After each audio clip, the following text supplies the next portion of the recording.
Salut tout le monde, Stéphane Melançon. Aujourd'hui, j'aimerais ça qu'on parle de Rad Powerbike et de leur lancement de leur batterie qu'ils appellent une batterie avec le Safe Shield là, ou quelque chose comme ça, avec le potting à l'intérieur. En fait, il y a plusieurs aspects qui sont intéressants à cette batterie-là. Puis j'aimerais ça vous parler un peu de mon opinion que j'avais avant, c'est-à-dire il y a plusieurs années quand j'étais dans le domaine des vélos électriques, quand j'ai commencé, versus mon opinion aujourd'hui. Puis pourquoi? C'est vraiment important parce que la question de sécurité des batteries, je l'adresse jamais assez. C'est quelque chose, on voit de plus en plus de batteries aftermarket là, qui sont de mauvaise qualité et qui causent des problèmes. Et oui, ça peut arriver chez vous. Donc, par rapport à ça, c'est important d'avoir des batteries qui sont, si elles ont à être réparées, qu'elles le soient faites comme il faut. OK? Puis là, le problème, c'est que c'est pas beaucoup de monde qui savent comment le faire comme il faut. OK? Dans les bonnes pratiques, les bonnes façons de faire, il y a beaucoup de monde qui pense savoir le faire, mais qui ne le font pas comme il faut. J'en ai vu des batteries réparées qui faisaient dur. Fait que je vous dis ça pour ça. Moi, mon rôle dans mon travail, c'est entre autres de concevoir des batteries, puis de faire des bonnes pratiques. Je suis habitué d'en voir. Puis je vous dirais que la question de sécurité, elle est vraiment importante. Quand une batterie, elle est UL, elle est vraiment, elle respecte beaucoup de paramètres, mais encore là, c'est même pas parfait. C'est juste, on sait que c'est UL, donc en partant, ça part avec, on dit ça part bien, autrement dit. Mais la question du potting maintenant, c'est vrai que ça empêche la réparabilité de la batterie. Puis là, on dit toujours le right to repair. On a-tu le droit de réparer la batterie du vélo? On a le droit de réparer la batterie du vélo. Le problème, c'est que pour le faire, il faut le faire comme il faut. OK? Il n'y a pas beaucoup de monde qui savent le faire, il n'y a pas beaucoup de place, il y a beaucoup de shops. Puis c'est un risque à chaque fois. Les gens vont pouvoir payer le moins cher possible, donc payer pour des gens souvent qui n'auront pas nécessairement les compétences pour le faire. Ils ont déjà taponné des batteries, ils en ont plein chez eux, il y a des cellules qui traînent partout. C'est pas nécessairement, ça veut pas nécessairement dire qu'ils ont du talent pour faire la réparation de la batterie, puis le faire pour qu'elle soit encore certifiée UL.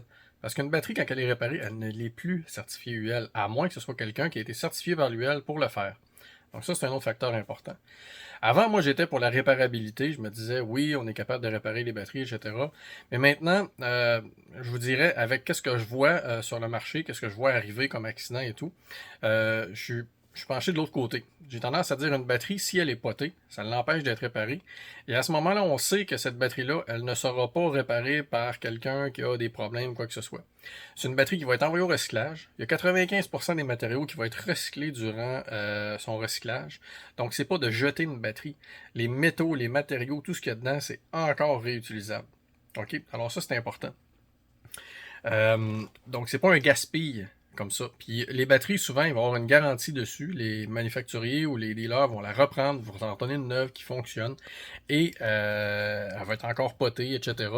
Mais au moins, vous n'auriez pas une batterie qui va avoir été mal réparée ou quoi que ce soit. Quand la batterie est potée, on le sait, ça empêche la réparation, mais en même temps, c'est un garantie qu'elle n'a pas été mauvaisement réparée ou pas mauvaisement. Vous savez ce que je veux dire? Mal réparée. Alors voilà. Et puis, en passant, des manufacturiers comme Rad Powerbike qui lancent ça, ils utilisent des résines assez spéciales. Ces résines-là, normalement, elles vont accomplir trois choses. Elles vont empêcher l'eau de pénétrer dans la batterie. Elles vont réduire les vibrations entre les différentes cellules et les composants de la batterie. OK? Puis en même temps, elles vont empêcher la thermal propagation, la propagation thermique. Pas la thermal runaway comme on voit des fois, c'est la propagation thermique. Ça veut dire que si une cellule s'emballe, ça ne va pas l'empêcher de s'emballer, ça va empêcher de prendre sa chaleur, ça va empêcher que la chaleur de cette cellule-là qui est produite se partage et se répande sur les autres cellules environnantes autour. Et c'est ça qui est la thermal propagation, c'est quand la chaleur se propage aux autres, et c'est ça qui fait que la batterie brûle, puis c'est très violent, puis ça arrive très rapidement. Si ça arrive juste sur une cellule, c'est pas grave. Il va y avoir quelques petites flammes, quelques petites choses, mais ça peut pas vraiment créer un incendie. Mais si ça arrive sur toute la batterie au complet, je vous le garantis, ça c'est un autre cas. Alors, le potting, il empêche le thermal propagation. Puis, c'est des pottings, il y a plusieurs compagnies qui en font. Et je vous dirais qu'il y a des manufacturiers de vélos, pas juste comme Rad Powerbike, mais il y a d'autres manufacturiers qui vont adopter ça d'ici peu. Et il y a des manufacturiers de très bonne qualité de batterie. Alors, je vous tiens rassuré. Moi, j'aurais tendance à vous dire, quand vous voyez qu'une batterie est potée, KUL, là, il faut être en confiance, vous avoir un bon produit. Et ça vaut la peine. Ça ajoute un petit peu de poids dans la batterie, légèrement, parce que ça remplit tout l'espace d'air par une espèce de matériel polymère. C'est une résine polymère. Mais ce polymère-là, il a beaucoup de bonnes caractéristiques. Il faut faire que la batterie aussi, la température d'une cellule à l'autre va être plus uniforme aussi. OK? Donc en partant, il y a une question de performance aussi qui peut être améliorée et de durabilité aussi. Alors sur ça, j'espère que ça vous a intéressé et quand vous aimez ces vidéos-là, ben montrez-moi là un petit thumbs up, subscribe ou postez vos commentaires, ça va me faire plaisir, des questions aussi.